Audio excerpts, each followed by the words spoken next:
The day Isabella and I finalized our divorce, I left for my hometown.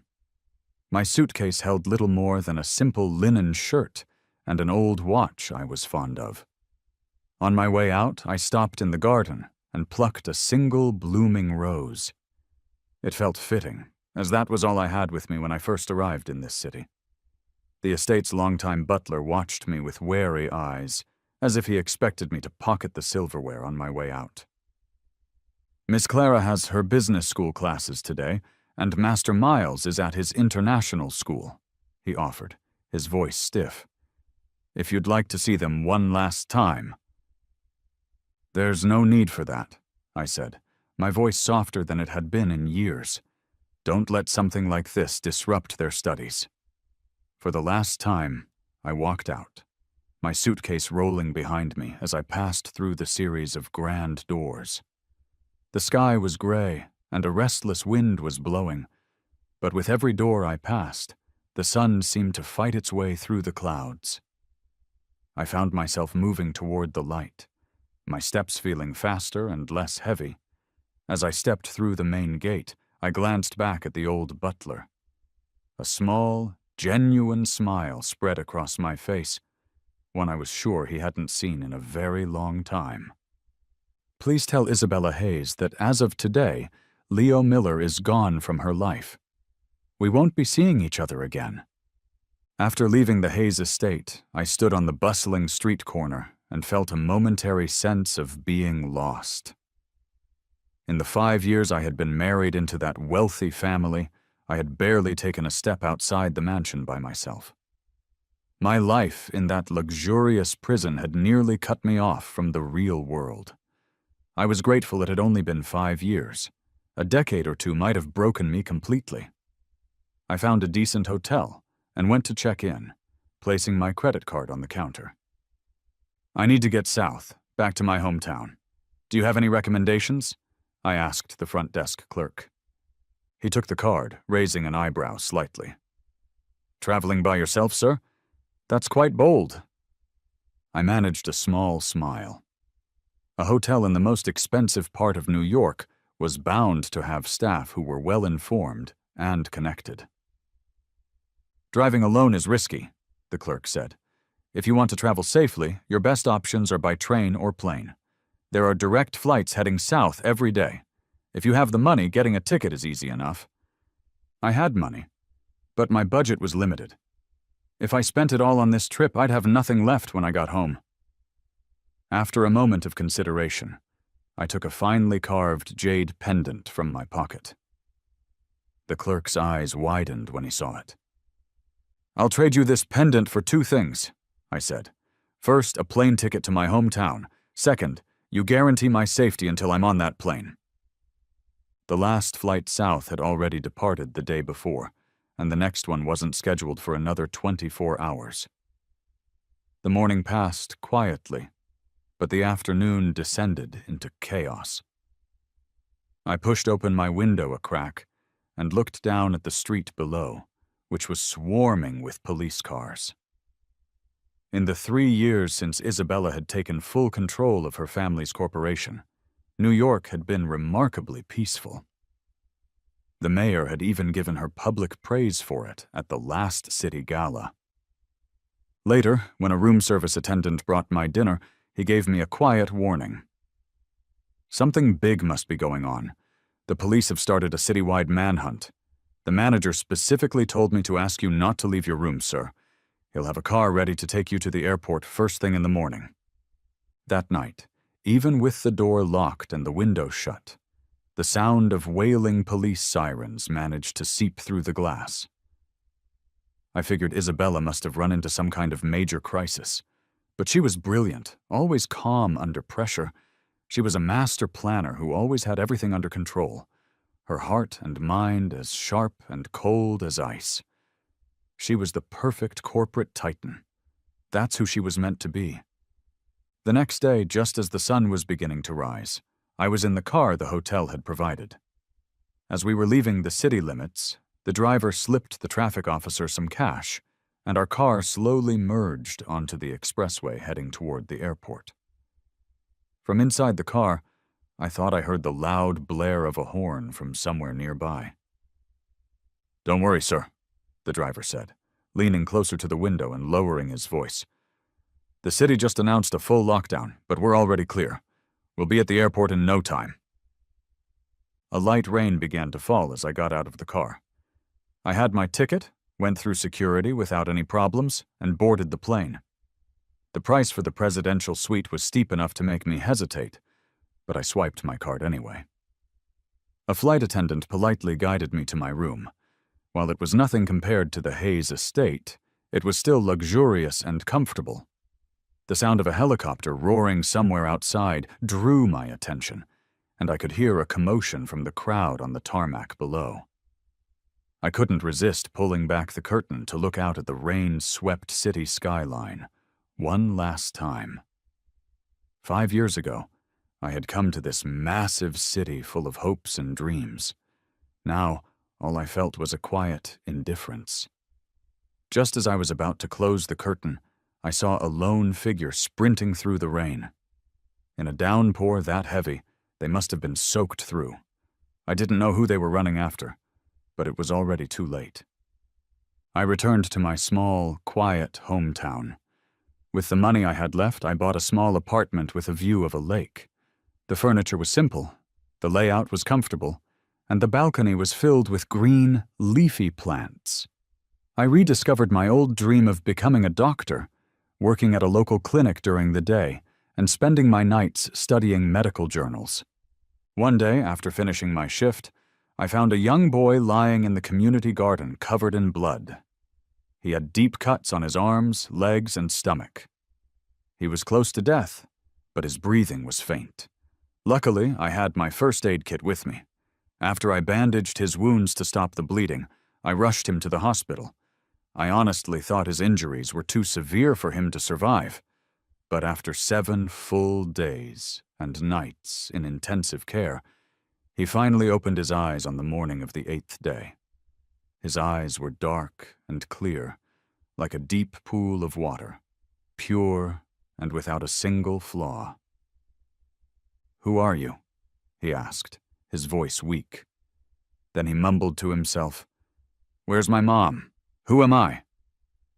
From that day forward, a boy who I named Sam came to live in my apartment. Having fought his way back from the edge of death, Sam had the resilience of a wolf. The two of us, an orphan with no memory of his past, and a single father who was new in town, naturally became a topic of local gossip. Compared to the life I had lived at the Hayes mansion, these small-town rumors were nothing. But Sam refused to tolerate any of it.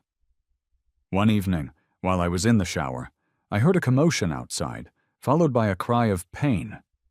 I quickly got out to see Sam holding a mop handle, teaching a lesson to a drunk man who had been shouting insults. From that day on, whenever I took a shower, he would pull up a small stool and sit right outside the bathroom door. "Dad, you're not by yourself. I can protect you," he would say. Sam would wake up before sunrise every day to cook breakfast for me, clean the apartment, and water the plants on the balcony. He would wait for the sun to be fully up before gently waking me for my meal. He'd take leftovers and turn them into delicious meals to feed the stray cats that lived downstairs.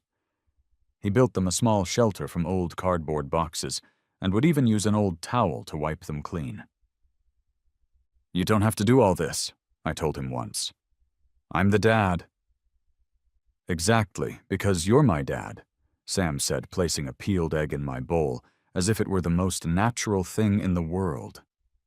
It's normal for a son to take care of his father. I thought of my own son and daughter, so far away in New York. They had been sent to be raised by their grandmother the moment they were born. They only saw me on my birthday for a brief, formal visit. Their every action a perfectly rehearsed display of high society etiquette, always distant and cold. I split the egg in half and put a piece in his bowl. "It's also natural for a father to take care of his son," I said. Seeing me smile, Sam lowered his head and ate his half of the egg in a single bite. Soon after, I enrolled Sam in the local school. The public school had its share of troublemakers, but Sam was different. He always sat perfectly straight in his chair and focused on his studies. His homeroom teacher, impressed by how mature he was, often asked him to stay after school for some extra tutoring.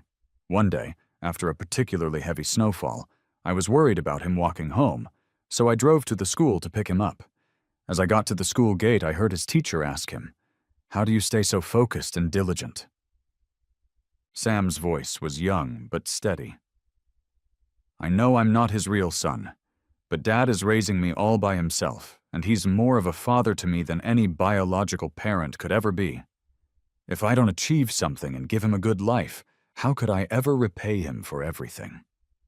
I looked up at the snowflakes falling from the sky. The air was freezing, but my heart felt incredibly warm. The years passed quickly.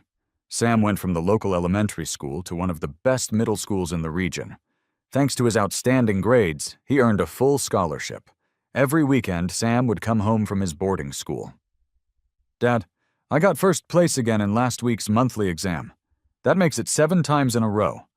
The principal said a big company is coming soon to select a few exceptional students for an elite training program, and my name is on the list. He wants you to come to the school to talk about it." This was wonderful news. After the weekend, I went with Sam to the school.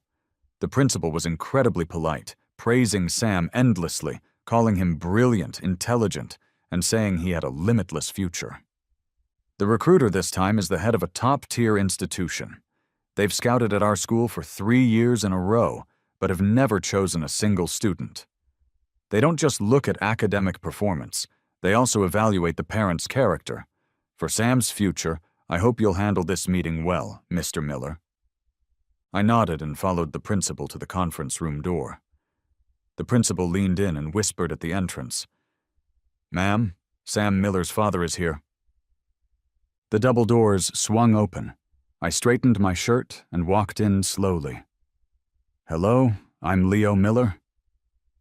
As I was about to offer my hand for a handshake, I heard a sharp gasp and the sound of a glass shattering on the floor. I instinctively looked up and my eyes met a very familiar gaze.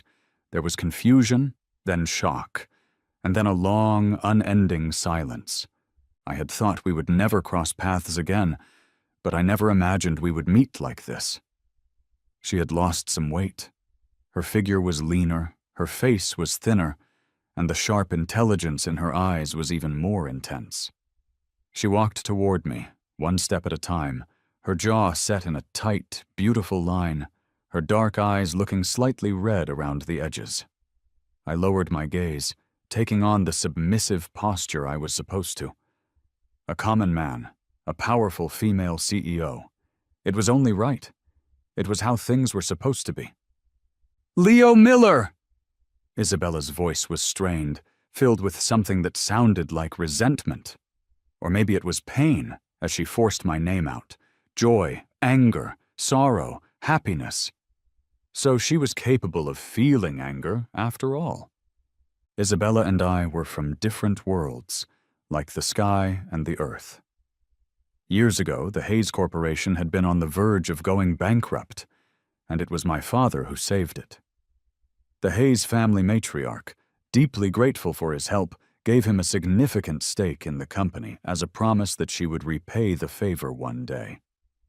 Because my father had helped the Hayes family, he was targeted by their business rivals. Before he died, he told me to go north to New York City and ask for their protection. After a difficult and dangerous journey, I finally made it to the Hayes headquarters.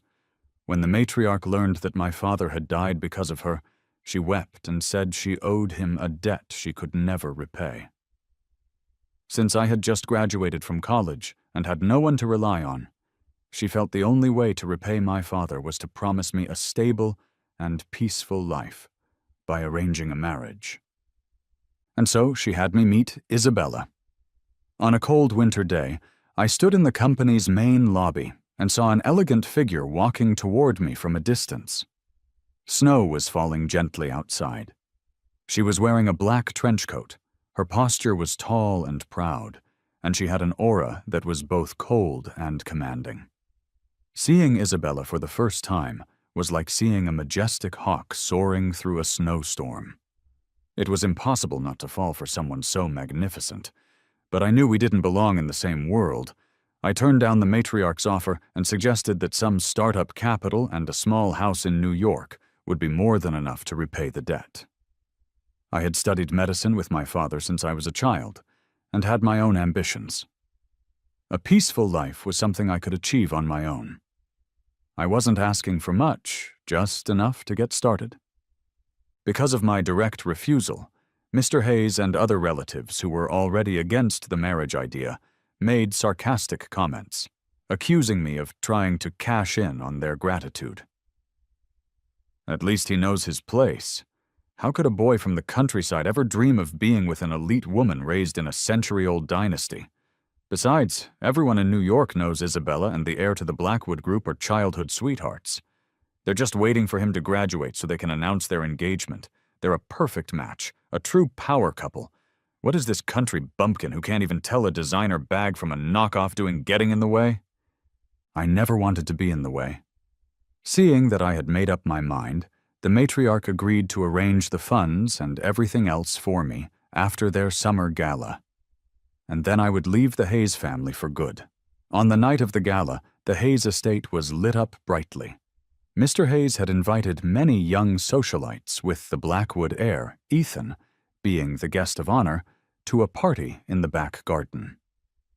I grabbed a glass of champagne, avoided the crowd, and found a quiet spot by the pool to look at the moon.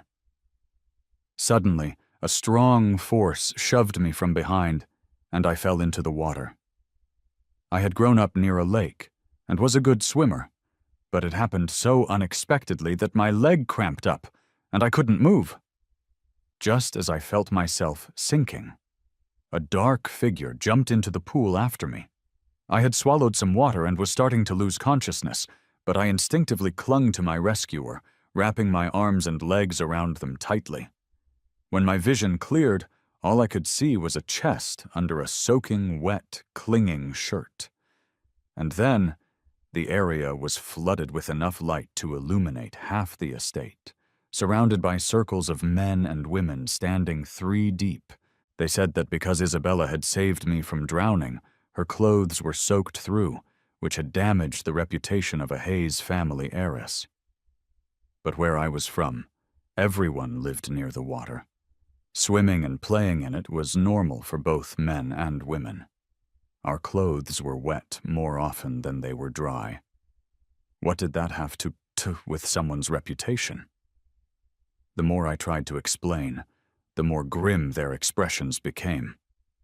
The matriarch then publicly announced that Isabella and I would be married in 3 days. I wasn't the only one who was completely shocked. The undisguised reactions on everyone's faces are still burned into my memory. Mr. Hayes was furious. The young socialites looked disgusted. The servants looked down on me with contempt.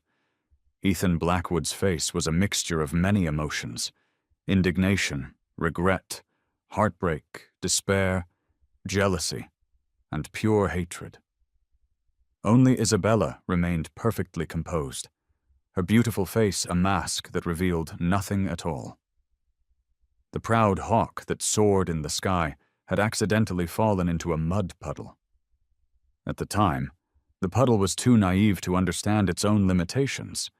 It foolishly thought it had captured the hawk, never imagining that its small world would be completely torn apart. The CEO's office was completely silent. I stood my ground, my head bowed slightly, perfectly still. You...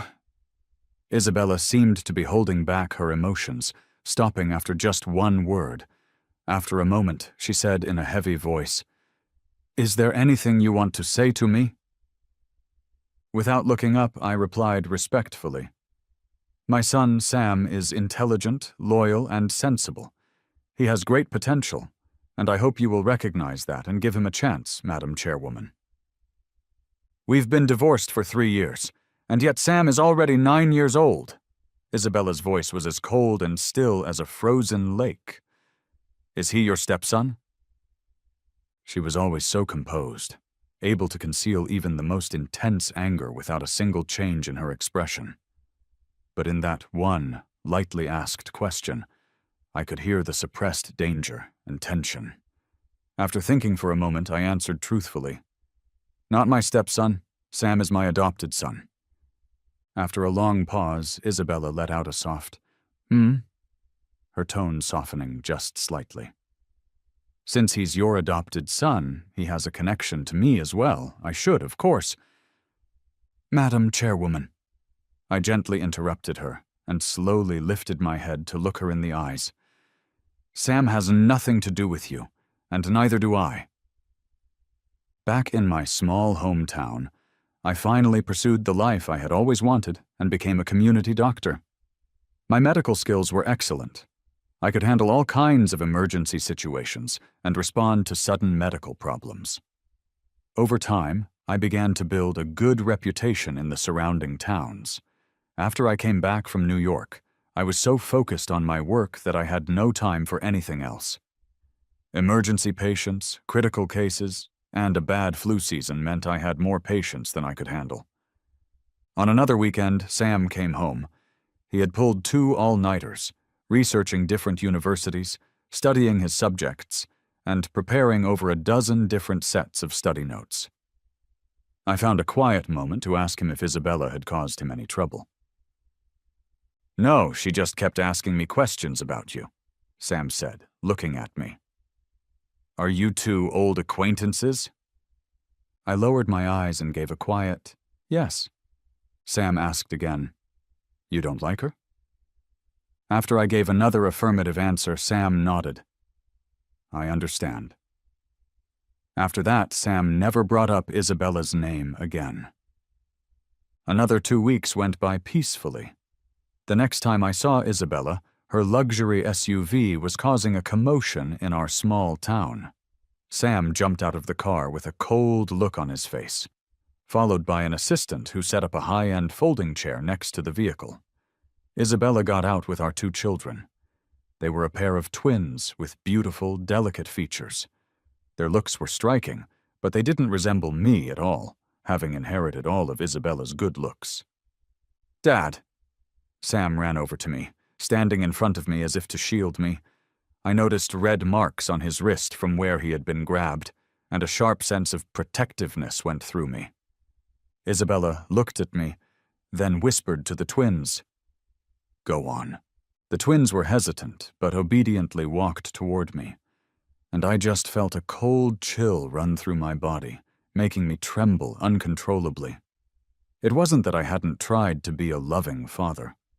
I once snuck into the garden of their mansion in the middle of a winter night to build 4 snowmen so they would see them the moment they woke up. A family of 4, with parents and children.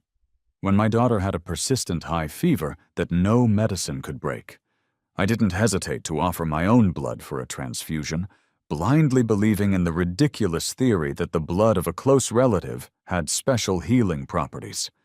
I can still remember how I desperately held onto the butler's sleeve, refusing to let go as they were forcibly taken away from me. "Someone of your background, how could you possibly raise them properly? The matriarch will raise them herself. You have no right to object. Besides, you're their biological father. They'll naturally feel close to you when they get older." But when they did get older, not only did they not grow close to me, they were cruel to me. A bodyguard and a driver at the mansion got into a private fight. Afraid they would be fired, they hid their injuries until I happened to find one of them, his wound infected and festering. He went into shock right there. It was a life-or-death situation. How could I just stand there and do nothing? I gave him emergency medical treatment. Just as I finished stitching up the wound, the garage door was kicked open. Mr. Hayes was furious. He ordered the family's disciplinary whip and had me flogged 10 times in front of all the staff. My back was a mess of torn skin and blood. I lay on the ground, drenched in a cold sweat from the pain, feeling completely humiliated. My daughter clung to her grandmother's waist, refusing to even look in my direction. My son pointed at me, his face filled with resentment, and said, You've degraded yourself and brought shame on our entire family. You don't deserve to be my father." "Dad." The twins stood in front of me and called out my name, their heads bowed. "I think you have the wrong person, miss, young master," I said with a forced smile, humbly lowering my head. "I'm just an ordinary doctor. How could I possibly be worthy of being your father? I hadn't done anything wrong. Even if that bodyguard was a troublemaking servant, and even if treating injuries was a job for professional doctors, I still hadn't done anything wrong." Isabella's grand arrival completely disrupted the peaceful life Sam and I had built. After they left, the neighbors wouldn't stop asking who that stunning female CEO was and who that adorable pair of twins were. I thought for a moment, and then told them, "I am the father of those twins." I didn't know why Isabella had brought the children all this way to see me, and I didn't want to try and guess. It just didn't matter anymore. 2 pregnant women in the neighborhood were due to give birth soon, and had made arrangements with me beforehand. Hemostatic drugs, prenatal supplements, blood tonics, sterile cloths, scissors, needles, and thread. After checking everything 3 times, I carefully went over their prenatal records again, considering every possible complication that could arise. This was what deserved my full attention. Isabella enrolled her son and daughter in the best private school in town, which made them classmates with Sam. No matter how good that school was, it was still just a local private school.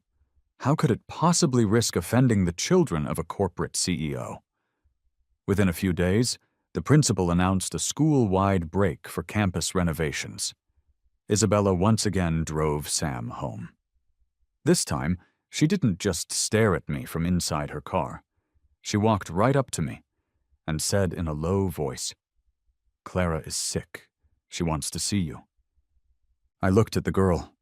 Her face was a little pale, and she was wrapped in an exquisite shawl despite the summer heat. I remained unmoved. "If she's sick, she should go back to the city to see a doctor or find a specialist at a hospital. It's getting late. You should all be heading back." I called Sam's name and turned to go inside. Suddenly, a hand grabbed my wrist. Isabella gritted her teeth. "Clara is your flesh and blood too." Her words were like a signal. Clara walked quickly toward me, each step poised and elegant, her skirt swaying gently without revealing the tips of her shoes. She hugged my waist, pressed her feverish face against my chest, and whimpered softly, "Daddy, I don't feel good." In the end, Clara and Miles stayed. I could never turn my back on a life that was in need, especially not a child's. Clara lay on the bed, wrapped in an expensive fur coat, refusing to let any part of her body touch the old, worn bedsheet. The position looked incredibly uncomfortable, but she was insistent, so I didn't push the issue. After examining her, I told Isabella that Clara was just having trouble adjusting to the new environment. "You should go back to New York as soon as you can. The company still has important business to attend to," Isabella said in a low voice. "The corporation is still in the process of selecting a new batch of management trainees." I let out a soft, "Oh," and said, "Then you should finish the selection process quickly so you can go back sooner." Isabella's fists clenched. She suddenly looked at me. "When you say finish the selection process quickly, you're plotting something for your adopted son. When you say go back sooner, you're trying to get rid of us, aren't you?" I nodded once. "Yes." Isabella seemed exasperated. "Do you even see me? Our children?" "Not ours," I said calmly. "Yours, Clara Hayes, Miles Hayes. Mother, Isabella Hayes, raised by the Hayes family matriarch. They have no relation to Leo Miller." Leo Miller was done with them. Isabella's face instantly went pale, her thin lips trembling as she murmured, "We're only divorced. Just divorced. You're still their father. They are still our children." Before I could say no, Isabella stumbled back 3 steps, turned around, and hurried away. I watched her retreating figure, a picture of devastation that I had never seen on her before. It turned out that the same word could have different levels of intensity. Isabella's devastation was an unsteady walk, while my devastation had been a complete and utter wreck of a person. Which time was it? Was it shortly after we were married, when I overheard Isabella telling her best friend, "Marrying Leo Miller was not my choice. I had planned to marry an heir from another powerful family to form a strategic alliance. My mother used his reputation to pressure me. I didn't care about that, but if I didn't agree to marry him, it would have damaged the company's public image. After weighing the pros and cons, I had to agree." Or was it when she threw the 4-course meal I had spent hours preparing for her into the trash and coldly scolded me, "You should act like the husband of a wealthy family. Stop busying yourself with such trivial matters." Or maybe it was after she publicly humiliated me, looking at me with cold indifference and saying, "Debasing yourself with such absurd behavior. How are you fit to be the husband of the Hayes Corporation's CEO?" There were too many moments. Devastated? Back then, I was just a walking corpse. I had no soul left to be devastated. After Isabella left, I made a pot of lotus root and pork rib soup. I left Sam to look after the twins and took my medical kit to the community center. The delivery went relatively smoothly. The mother was in labor for about 2 hours, with minimal blood loss and only a slight tear, successfully giving birth. Of all the births I had assisted with, this was one of the better ones. When I got back to my apartment, I could hear arguing from inside. The first voice I heard was Miles's, full of anger. "You think we want to be here? If Mom hadn't forced us, who would want to come to a dump like this?" Clara chimed in angrily. "Who do you think you are to tell us to leave? You're just a country bumpkin, a dirty—" Miles finished her sentence. "Low-class peasant. He seduced our mom, and now I'm forced to leave my international school for this hellhole. It's all his fault." Clara started sobbing. "I miss Grandma. I want to go home." I looked down and touched my chest. In the past, just seeing them from a distance would have filled me with joy. Now, I felt strangely calm, as if I had fallen into a deep sleep or had already died. I deliberately made some noise as I approached, and the apartment fell silent. When I opened the door, the 3 children were sitting at the dining table, a bowl of lotus root soup in front of each of them. Perhaps realizing I had overheard their conversation, the twins' expressions were strange. "Dad?" Sam stood up and took the heavy medical kit from me. When I came back after washing my hands, another bowl of soup was on the table for me. After I sat down, a piece of pork rib was added to my bowl, and Sam took a piece of lotus root from mine. I smiled. "Mrs. Davis had a baby girl."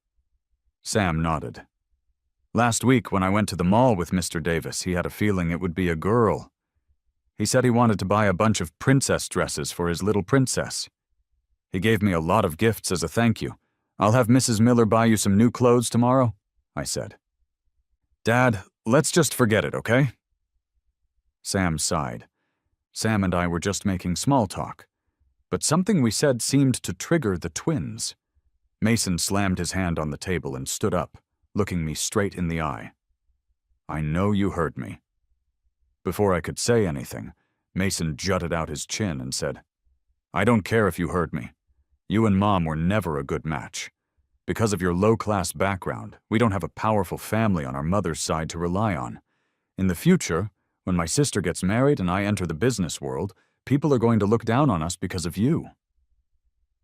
I put a hand on Sam's arm to stop him from lunging forward, then looked calmly at the twins and asked softly, "If it weren't for me, where would you be?" Miles and Clara froze at the same time. Later that evening, Isabella came to pick up the twins. Before we could exchange a single word, someone ran up to us in a hurry. "Dr. Miller, it's Grace. She just fell and she's bleeding a lot." I was about to turn and call for help when Sam ran over, holding the medical kit in one hand and his phone with the flashlight on in the other. "It's getting dark. I'll go with you, Dad." Isabella stepped in front of us, reaching for Sam. "Give me the medical kit." Sam looked at her warily. Isabella looked at me, her dark eyes like an abyss. "I'll drive you. It'll be faster." Without a moment of hesitation, I took the medical kit and phone and walked toward Isabella's luxury car. In the car, I quickly reviewed Grace's medical records on my phone. The space around me suddenly brightened.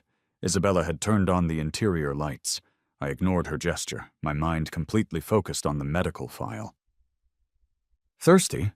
Isabella asked suddenly. "There's water. It's the lotus leaf tea you like." "Not thirsty," I replied flatly, without looking up. A moment later, Isabella asked again, "Hungry? There are some pastries. Lotus seed your favorite?" "Not hungry," I said, still staring at my phone screen. After another moment, Isabella began, "It's hot." "Can you please be quiet?" My brow furrowed, and I looked up. Seeing it was Isabella, I paused for a second. "This is a matter of life and death. Please don't distract me." Grace's pregnancy had been difficult from the start. Her morning sickness was worse than most. She was swollen all over, had trouble breathing, and by the 7th month, her vision had started to blur.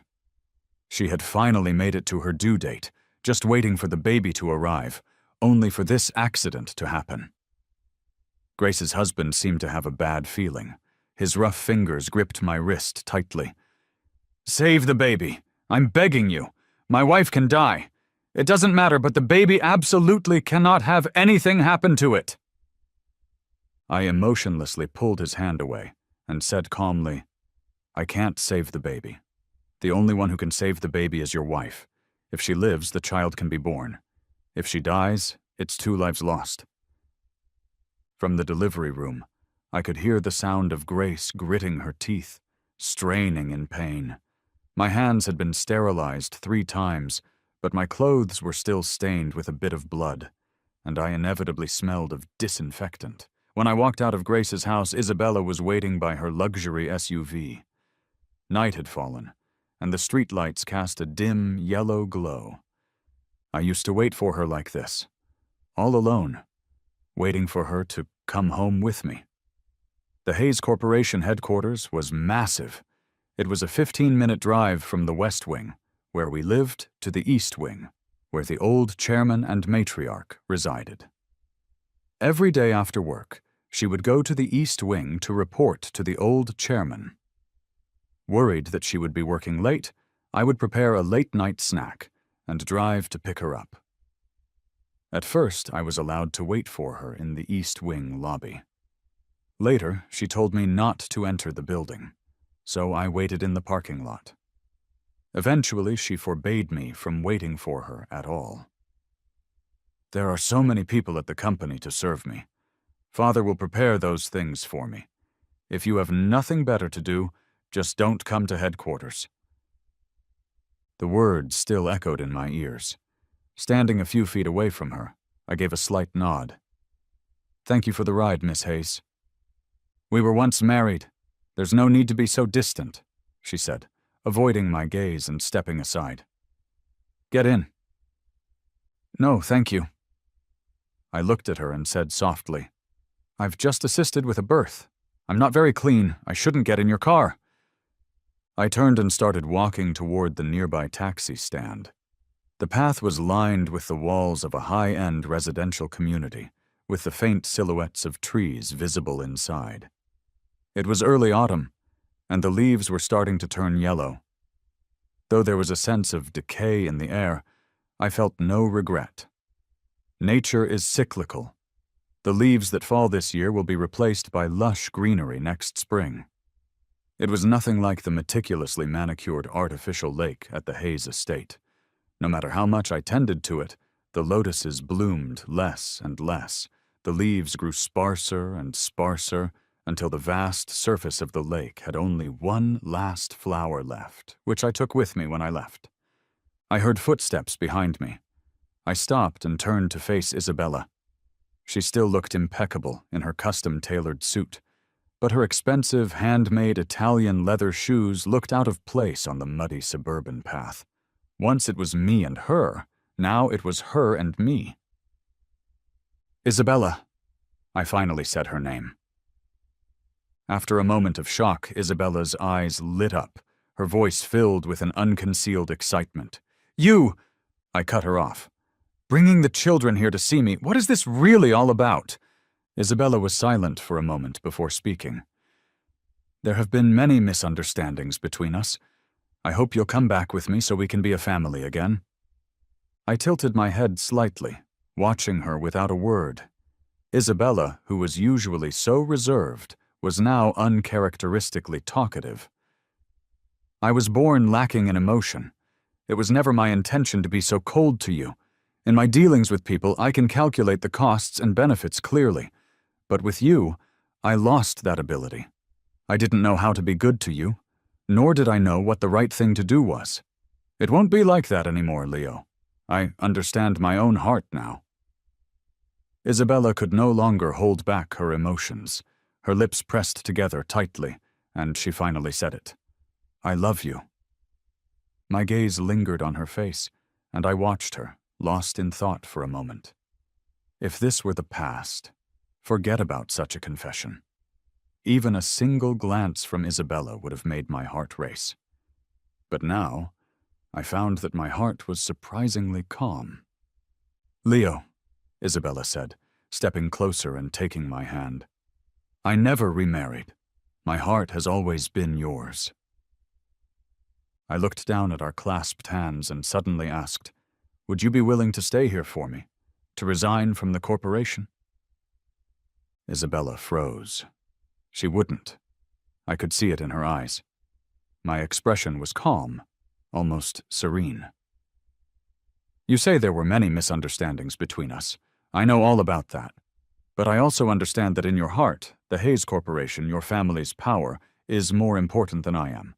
That's why, when we were engaged, you wanted to marry an heir for a strategic alliance. After we were married, you remained ambiguously close with him. Do you know when I decided I would never look back? It wasn't when your father said he wanted me to be a kept man, and you quietly agreed. It wasn't when I asked for a divorce and you agreed without a moment's hesitation. It was when I saw the blueprints for the mansion you designed when you were 26, the one you planned to build to marry that man. After Isabella and I filed for divorce, there was a 15-day waiting period to get the certificate.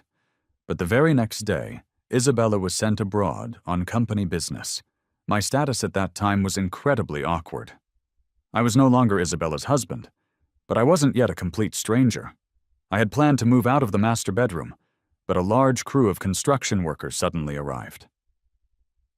You don't have to move, Mr. Hayes's assistant told me with a fake smile. A man of his status would never sleep in a room you've slept in.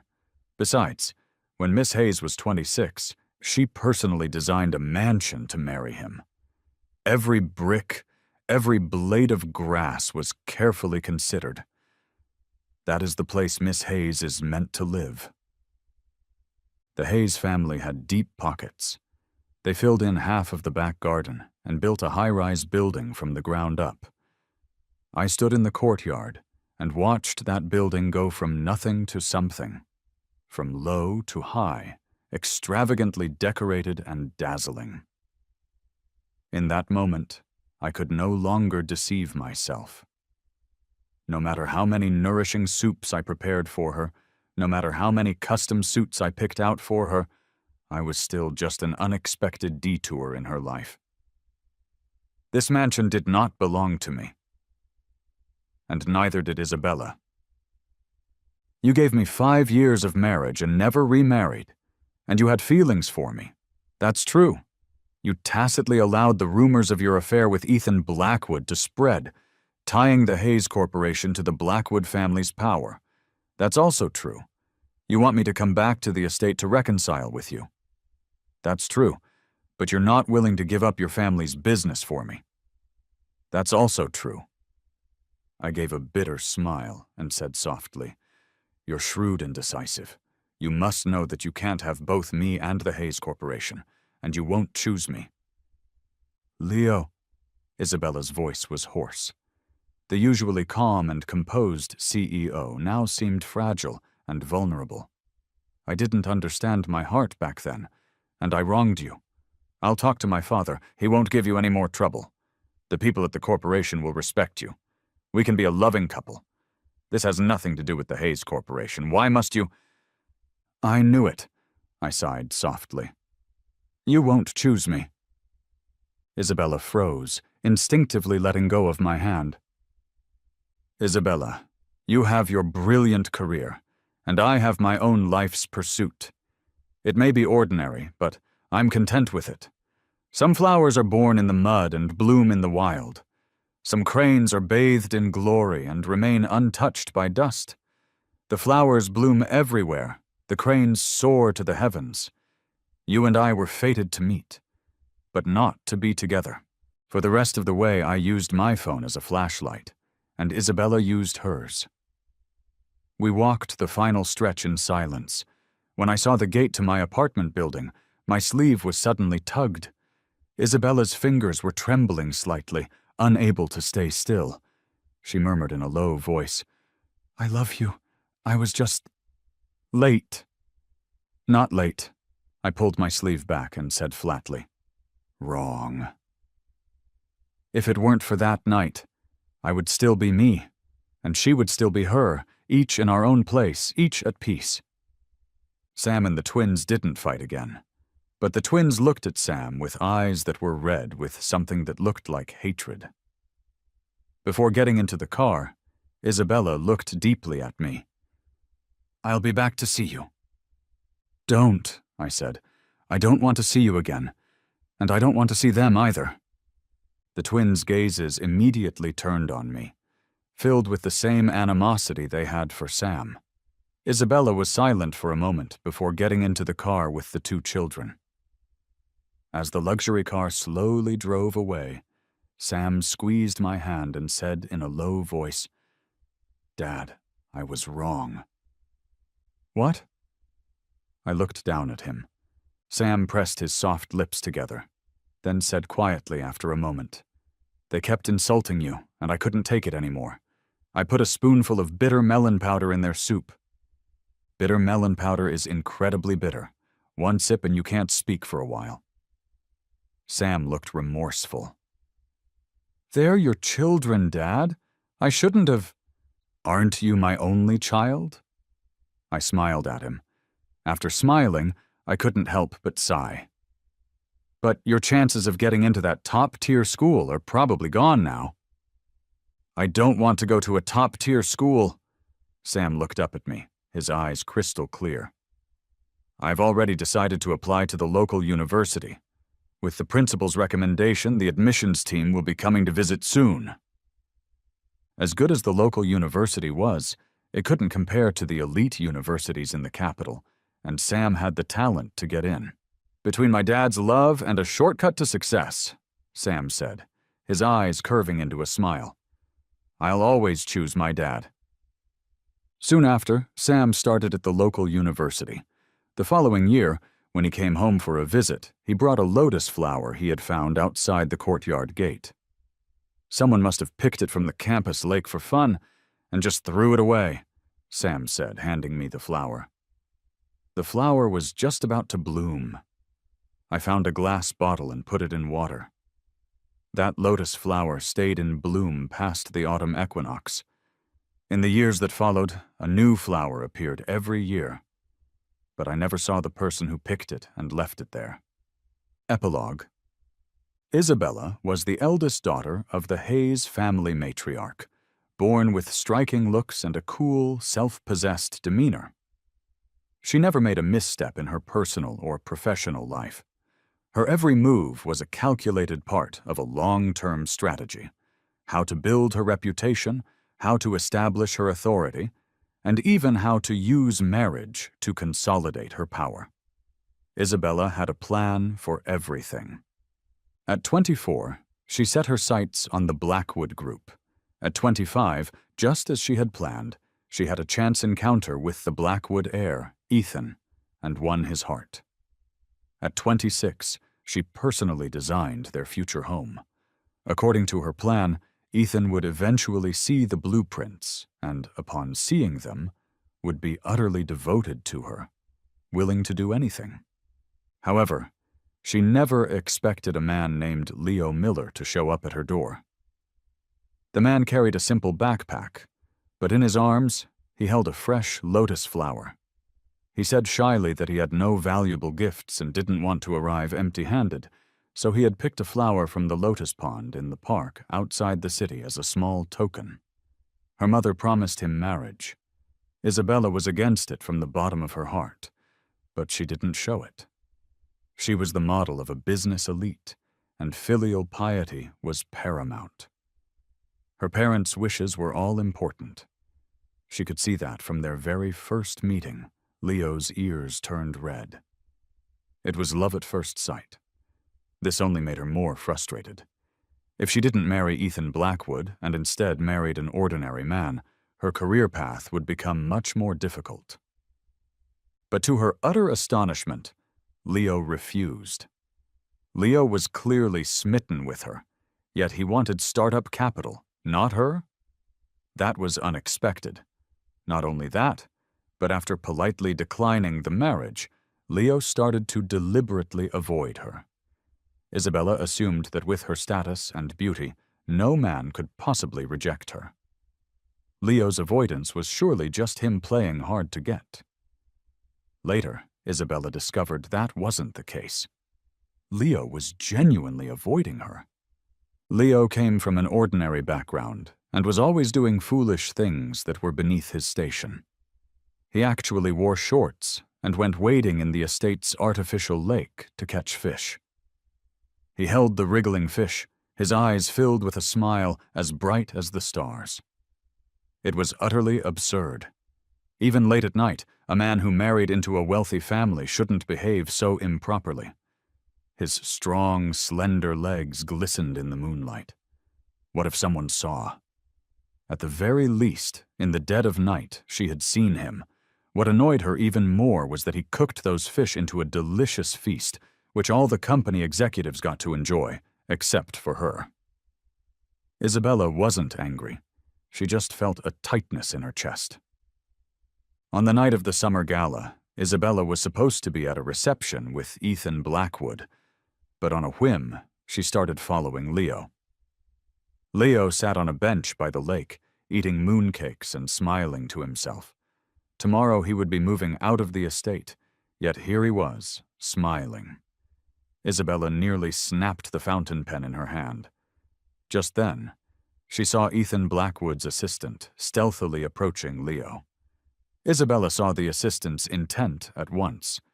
She could have called out to stop him, sent a quick text to warn Leo, or simply ignored it. But in that split second, she made the most outrageous choice of her life. After marrying Leo, Isabella didn't know how to act around him. This was not part of her plan. She could only act according to her nature, cool and detached. When a business partner asked her how newlywed life was, she certainly wasn't going to tell the truth about that night, so she feigned indifference and said things she didn't mean. When she found out she was pregnant, she was ecstatic. She and Leo truly shared a blood connection, but at the same time she realized something was wrong. Ethan Blackwood, unwilling to give up, had conspired with her father to have her drugged. The drug could cause a woman to carry multiple fetuses. If she died during childbirth, they could sacrifice her to save the babies, and their wishes would be fulfilled. The matter involved the Blackwood group. She couldn't speak of it to anyone, so she found an excuse and asked Leo to take her to get an abortion. But Leo was stubborn. Her mother disagreed, and Ethan Blackwood interfered, having her sent to an overseas branch. In the end, she risked her life to give birth to twins, but it damaged her health. She needed careful recuperation, or she would suffer permanent health problems. So she agreed to let her mother raise the children.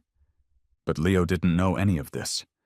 In the dead of winter, he snuck into the children's nursery to record videos for them. Out in the freezing snow, was he trying to get himself killed? She was so angry she deleted his videos and warned him never to be so reckless again. Leo's status was already a point of contention. If he wasn't careful, and Ethan and her father found something to use against him, his situation would become even more difficult. But he insisted on treating a bodyguard's wound. Giving people ammunition against him, how would he get out of that? She had originally thought she would let her father teach him a small lesson so he would learn his place. But she never expected her father to humiliate him so publicly, without a shred of dignity. When she rushed back to the estate, she saw his pale face. The tears in his eyes felt like a knife twisting in her heart. But then she thought, with him acting like this, wasn't he afraid of being caught and used as leverage to threaten their marriage? The harsh words of a lesson tumbled out of her mouth. Isabella didn't want Leo to leave her, but he still drifted further and further away. It was hard to say when their relationship changed, but Leo no longer looked at her with love in his eyes. She noticed Leo getting friendlier with a young female doctor. One day she found dozens of emails on Leo's laptop.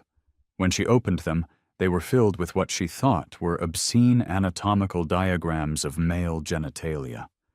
All of these emails were from that female doctor. For Leo, she had given up a strategic alliance she had planned for years, and this was how he repaid her.